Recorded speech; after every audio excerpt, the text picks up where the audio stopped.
Three-dimensional surfaces by Oliver Davis, Ryan McNeil, and Luke Alvarado. Our surface. How did we make such a creative and awesome surface for this project?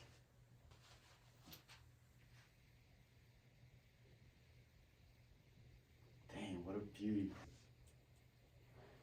This is our shape. This thing, this pink thing. Our equation, 1 equals x squared plus y squared minus z squared. And we have some coefficients here. This is a one-sheet hyperboloid. And the coefficients 3 and 1/4 transform this equation. So here we can see our original function is just 1 equals x squared plus y squared minus z squared. But as you can see right down here, when we change the coefficient in front of x to 3, it pinches in. Then over here, we can see the transformation of when we put 1/4 in front of y squared. And what it does is elongates the graph. So when we combine the two, we then get right here our new function. This is our process.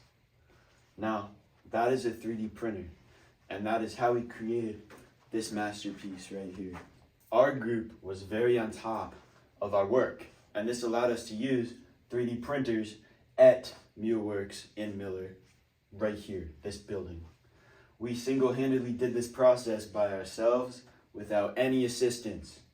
And it was not easy because our printers jammed twice before the surface was perfectly sculpted in her pink beauty.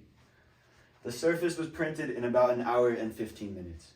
And we have a time lapse of this 1 hour and 15 minutes that we'd like you to see.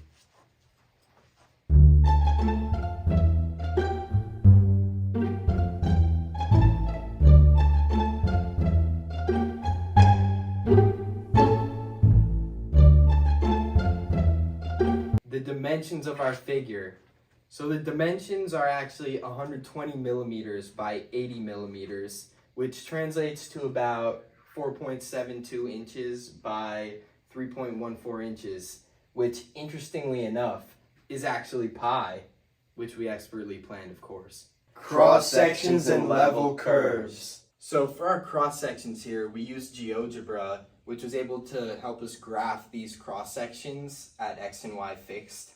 So over here we can see x fixed at two different values, -2 and 2. It's not actually that this is -2 and this is 2. It's that this whole side is 2, and then this back side with the dotted lines is -2. And then over here we can see y fixed at 5 and -5, which the lines, since there's empty space here, you have a curve there and then it goes across there at the bottom. And as we see here, it looks like this line is curving around the side and up, but when we actually see it in action with our shape, so it looks like a curve, but when you hit it from the right angle, you could see that it really is just a straight plane going right through that cross section. And then similar, we can see here, maybe these cross sections look curved, but once you're at the right angle, you'd see it's just one plane taken. So there's the top side and the bottom, one plane. And then also here, one plane, one plane. Lastly, over here, we can see our level curves, which is when we have z fixed. And over here, we have it fixed at 1 and -1. And these are perhaps the most simple, just goes straight around there. You can imagine the z-plane, just like that. Contour diagrams. So for our contour diagrams, the first thing we have to do is manipulate our function by solving for z. That here brings us to this equation, where z is equal to the square root of -4 minus 12x squared minus y squared, all divided by 4. This diagram on the left is a brief contour graph we found on Wolfram Alpha. As you can see, there's a lot of white space in the middle, and this represents like an imaginary number, as we see a negative sign under the square root here. But as you go farther and farther away from the origin, these z values become greater and greater. To show a broader spectrum, we use values on Desmos. So with this same equation, we have values of z fixed at certain locations, which then reveals a larger diagram right here. To see it more in a three-dimensional representation, these rings that you see right here, which are kind of well shown because it was 3D printed, so each represent a different value of z going along. Wrap up. Okay, so here we have a couple real-life applications for our function of a one-sheet hyperboloid. First up, we have a cooling tower, which is vital in many different industrial endeavors because it basically removes excess heat. And as you can see, it takes the shape of a one-sheet hyperboloid, just like our shape. Although, of course, the transformations are quite different.